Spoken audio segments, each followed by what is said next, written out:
there, client, and welcome to another Warriors speculation video. Been a little while since we did this, but I feel that enough time has passed that I can do this speculation video on this particular game, and that game is Fallout 4. I will say this off the bat, spoilers ahead, so if you do not want spoilers, maybe click off the video and come back at a later date when you have either finished the game or finished watching the Let's Play of it. Either way. Other than that, let's cheer the intro and do this proper.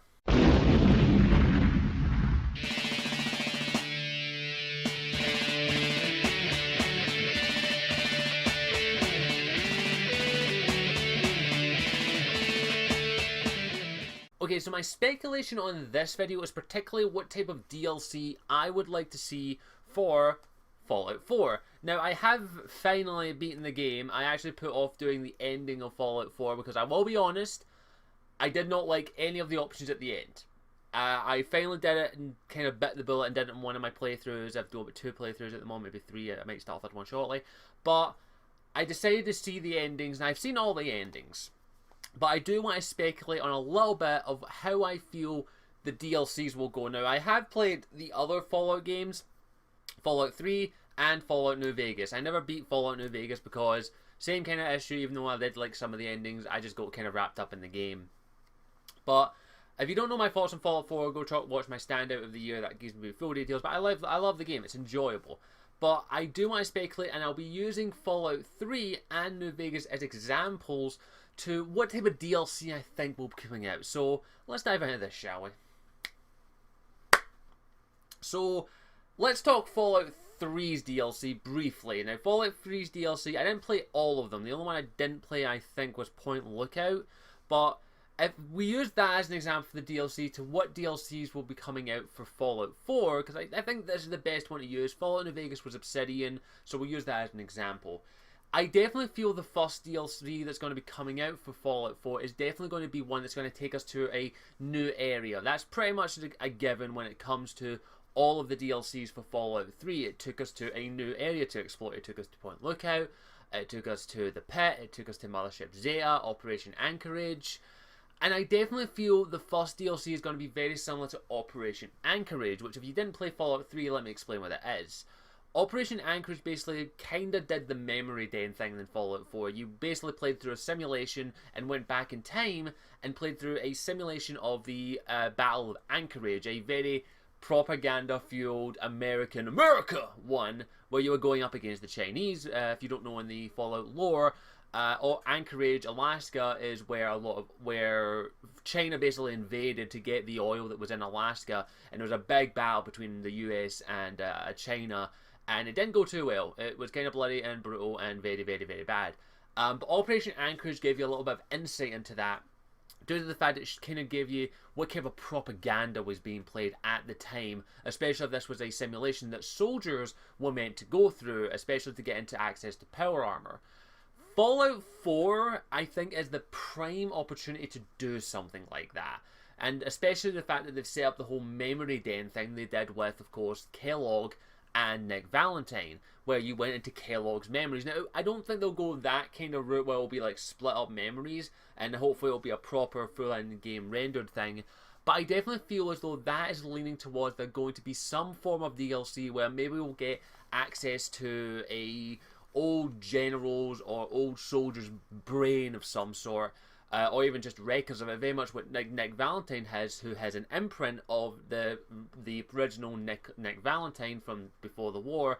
We might get something along those lines. Maybe we'll bump into a synth who has those memories of that particular, of a person from back then, and ourselves as a character to find out either vital information or to gain access to some kind of weapon hoard or maybe a new set of power armor, which I have like 10 of them, so I don't think I need it anymore.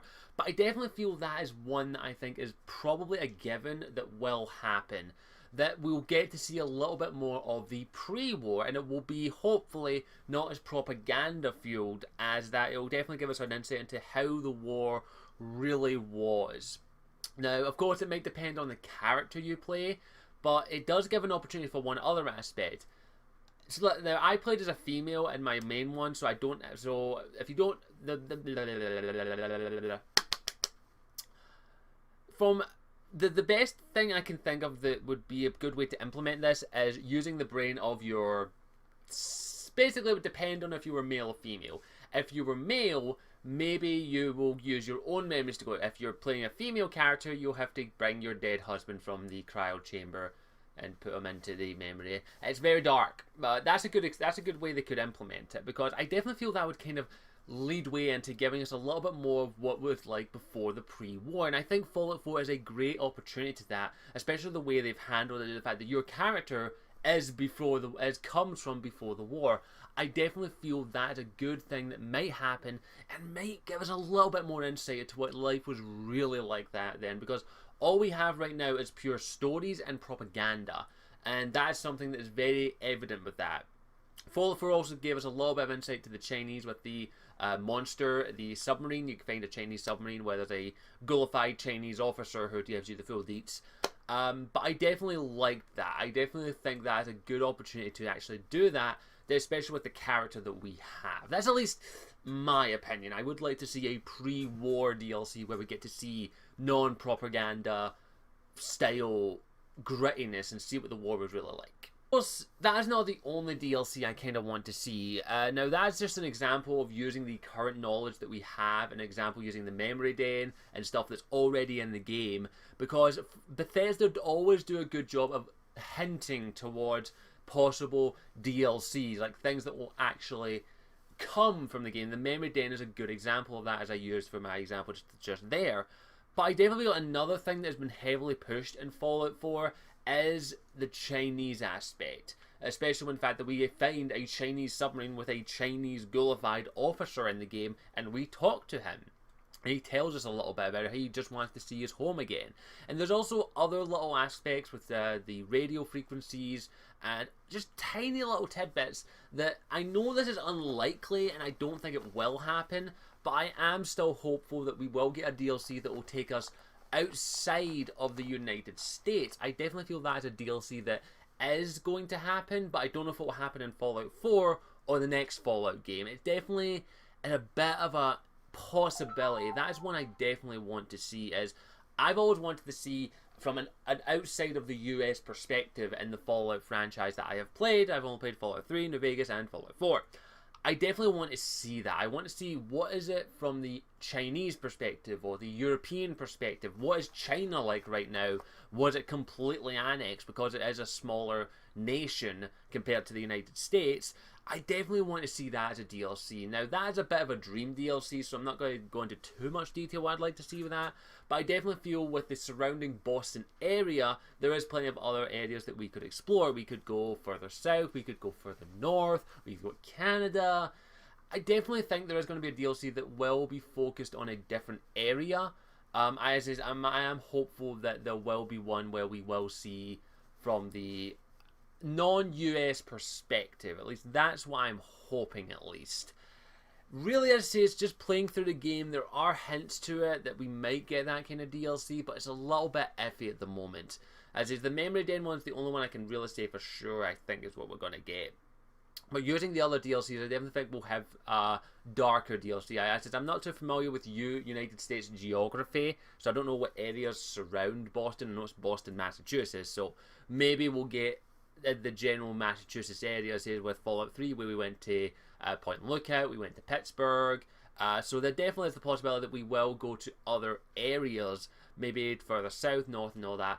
I definitely feel from the story, at least, we are going to be touching upon what the US was really like during this time frame, what they were really like how propaganda fueled they were. And I don't think we'll get the answer that we are hoping for, which you do get quite a few references to, especially during the railroad missions of Pam, who definitely feels a little bit more hinted at whether the US may have been the ones that shot first, because that is something we've never gotten Fallout 4 in the Fallout franchise. Who shot first? Which we don't know. It's still unsure, but there are definitely hints towards that maybe the US was the one that shot first, but there is the possibility that it was China. We do not know. I definitely feel that is an aspect of this game that a DLC will touch upon, is who was really responsible for the bombs falling. I definitely feel that is a possibility. Now, really, it's tough to say what other DLCs there are going to be at this point. I can only speculate when they're roughly going to be out. And I definitely feel if they're going similar to the Fallout 3's release style, I definitely feel that we will have our first expansion or DLC sometime between end of January to March.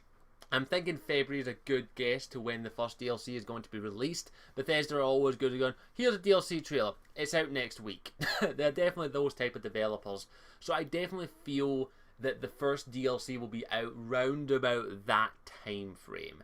There is a lot of things that I definitely feel we will see in the DLCs, and I definitely think Fallout 4 is prime opportunity to exploring a lot of the aspects of the pre-war and also surrounding areas and maybe aspects from the other world. Now, there is one other bit of DLC I will talk about, and that is the post-game DLC. Now, post-game DLC I have an idea about. Now, this isn't my own original idea. This is actually an idea that was sparked off by the Lore Runner. I was watching his Fallout 4 stream, and it just sparked an idea in my head, and I was like, that would work. Now, this would depend who you sided with at the end of the game. Spoiler alert for the ending if you're still watching this, I don't know why. You can side with the Institute, the Railroad, the Minutemen, or the Brotherhood of Steel. Those are the four main factions in the game. Now, I sided with Minutemen because if you side with Brotherhood, you basically have to kill the Railroad and blow up the Institute with a nuclear bomb. If you side with the Railroad, you have to kill the Brotherhood and blow up the Institute with a nuclear bomb.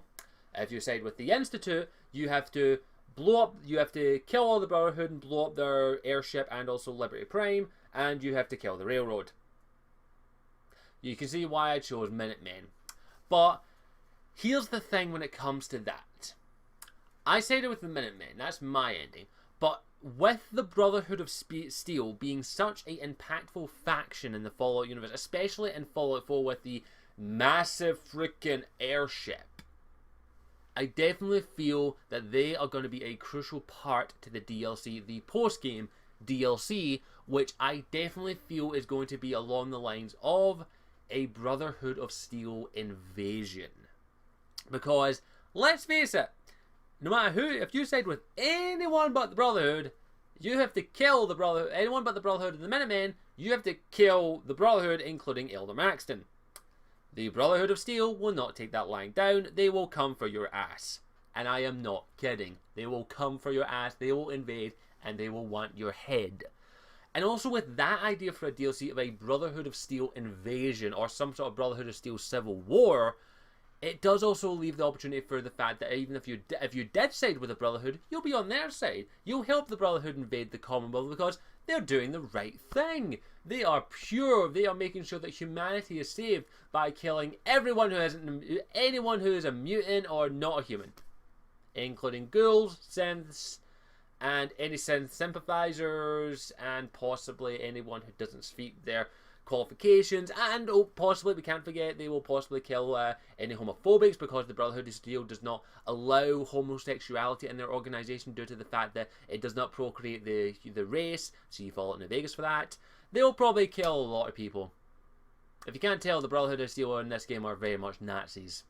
I'm not kidding, like, they're very heavy on that side. In fact, Maxter's a good, like, holy shit, fuck, you're evil. I'm sorry, yes. I had to get out there. But it does give that opportunity, at least, to have a good variety for that DLC, that if you do side with the Brotherhood, this DLC could still work. It could still work with the idea of that the Brotherhood is invading the Commonwealth to actually be like, you know what, I think it's better if we come here and just like storm through, invade settlements, invade areas, claim areas for the Brotherhood of Steel, and this is our area, we will protect you as long as you stick by our rules and pay our taxes. That kind of thing. And if you're not with the Brotherhood, if you're with the Minutemen, the Railroad, or the Institute, depending, you will fight against the Brotherhood and claim and let freedom reign, basically. You will clear out the Brotherhood, you will fight the Brotherhood, you will make sure that they are not coming to invade you, you will fight back, you will beat them, and you will crush them like the bug that they are. Sorry, I don't like the Brotherhood in this game. I definitely like that idea of a Brotherhood invasion. That's something I think could work, especially with the way the game is laid out, with how crucial the Brotherhood are in this game. As it says, there's only one faction. The only as it says, to not kill the Brotherhood, you have to either side with the Brotherhood, which results you in killing everyone but the Minutemen, or if you stayed with if you stayed with the Minutemen, you just leave everyone. You do your thing. We'll be over here, like, making sure you're cleaning up your fucking mess, basically. That's how I feel it's going to go, at least. That's my opinion. I definitely would like to see that implemented, a Brotherhood of Steel invasion of the Commonwealth that you have to either fight back or help with, because you will be a knight of the Brotherhood, a paladin, serving the true purpose of the Brotherhood of Steel and these United States of America. You can tell I don't like the Brotherhood in this game. But I think that'll be definitely an interesting thing to do if they do that. That's just my idea. Other post-game ideas, of course, is, if you're with the Institute, maybe you're rebuilding the Commonwealth. Maybe you can convince the Institute to not be such introverts and actually maybe help the outside world and not be a whole bunch of clean freaks who think we're vastly superior because of our technology, thus everyone else above us is bugs and we just leave them be, they can destroy each other, we're fine down here in our little perfect little civilization. You can tell I don't like the Institute either. It's just that kind of possibility is just that with the post-game DLC, it's definitely going to have to be interesting. I think the Brotherhood of Steel one is definitely one I think is not, that's the one I'm most certain will happen. I'm about 85% sure that that's the DLC that they're going for with a post-game DLC. That's just me though. Really, there's a lot of speculation you could do with this DLC, like what will come, what will be there. As I say, the only ones I'm kind of, like, the ones I'm about 85% certain are the Memory Den one and the post-game Brotherhood of Steel Invasion one. That's at least where I'm going with it. That being said, that's just my ideas. What about yous out there? This is what I love about this, is giving me a chance to ask yous, what type of DLCs do you think will come out of Fallout? I definitely feel that I want to know what ideas yous have, because I may have missed stuff. So I want to know, clan, what type of DLCs do you think will come out for Fallout 4? Just merely speculatory. What kinds would you like to see, at least? And use examples in the game to explain yourselves. Why? Why do you think this DLC was? Other than that, I thank you for watching. I hope you enjoyed it. If you haven't already, feel free to click that subscribe button. Follow me on Twitter and all the usual places. And if you like my content enough, feel free to pop over my Patreon and consider donating and becoming a Patreon. Other than that, I thank you for watching. As always, I'm Scottish Warrior 92. I'll see you all next time. Ciao for now. Mwah.